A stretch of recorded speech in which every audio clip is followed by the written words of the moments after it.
नमस्कार, seat scanner के साथ मैं राकेश रंजन।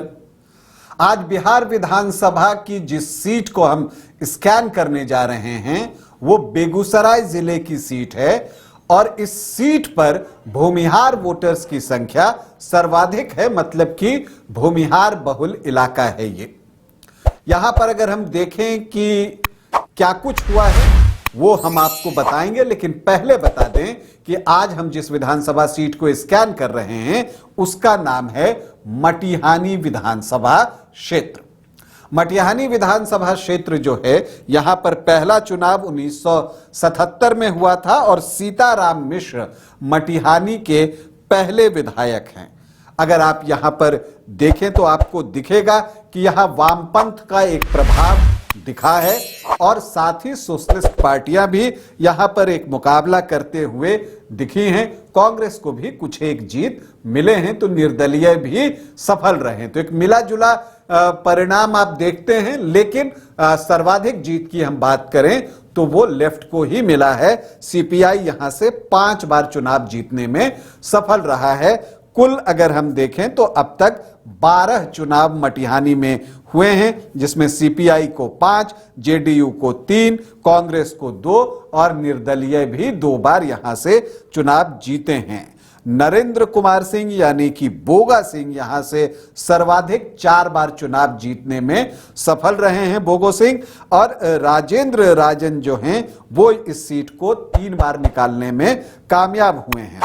अगर यहां पर आखिरी 3 चुनाव को आप बात कीजिए तो क्या दिखता है। यहां पर 2010 में नरेंद्र कुमार सिंह यानी कि बोगो सिंह जेडीयू के टिकट पर चुनावी मैदान में थे और उन्होंने 23,828 वोटों की जीत जो है वो हासिल की थी। उन्होंने कांग्रेस के अभय कुमार सर्जन को शिकस्त दी थी और उस वक्त जो है सर्वेश कुमार निर्दलीय लड़ते हुए तीसरे स्थान पर रहे थे।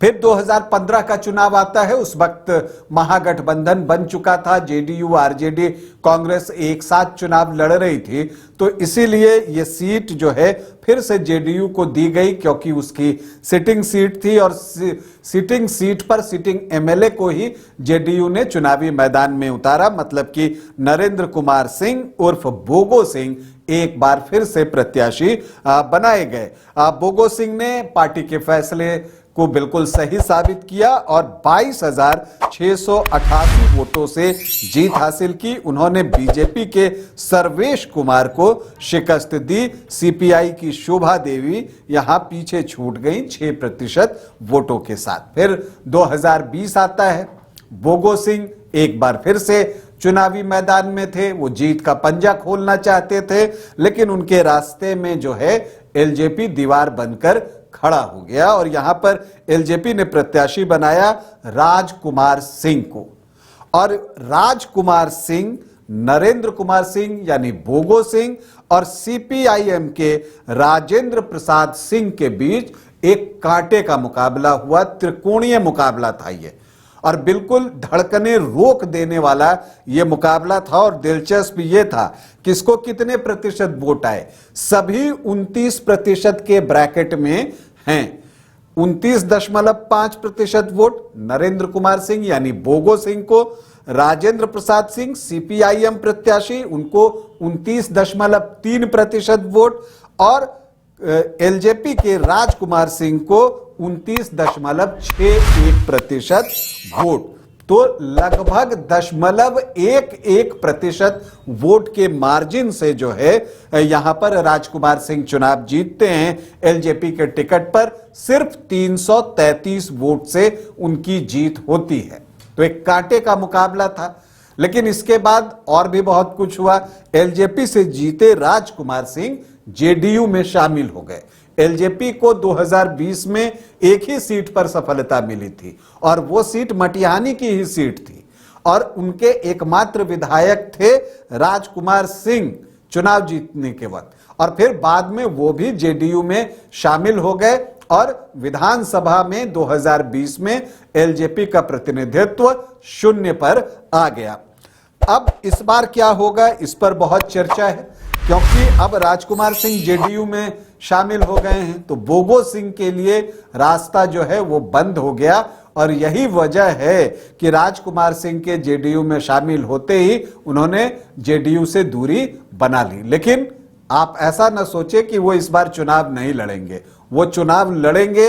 अगर उन्हें दूसरे तरफ से टिकट मिल जाए तब भी वो चुनाव लड़ेंगे। अगर उधर से टिकट नहीं मिला तो वो निर्दलीय भी ताल ठोकेंगे, ये मानकर चलिए।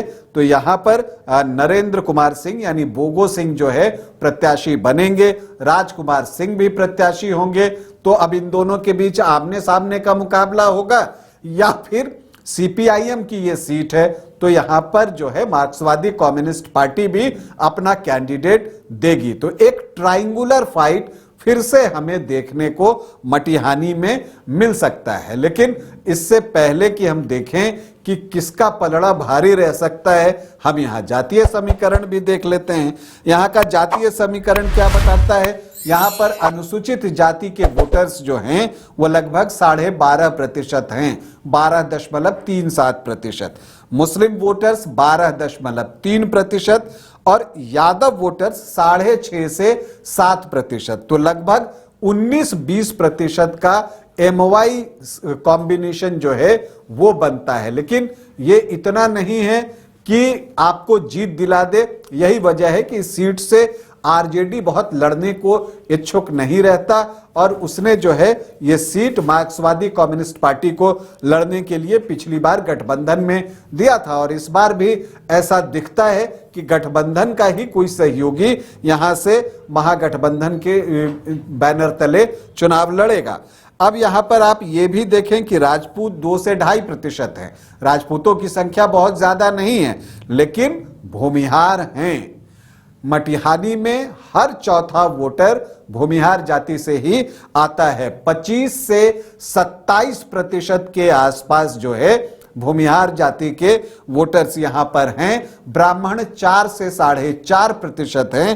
तो सामान्य जाति के वोट जो हैं वो 25 से 34% हैं। तो जो प्रत्याशी भी होंगे आप मानकर चलिए कि सामान्य जाति से ही चुने जाएंगे।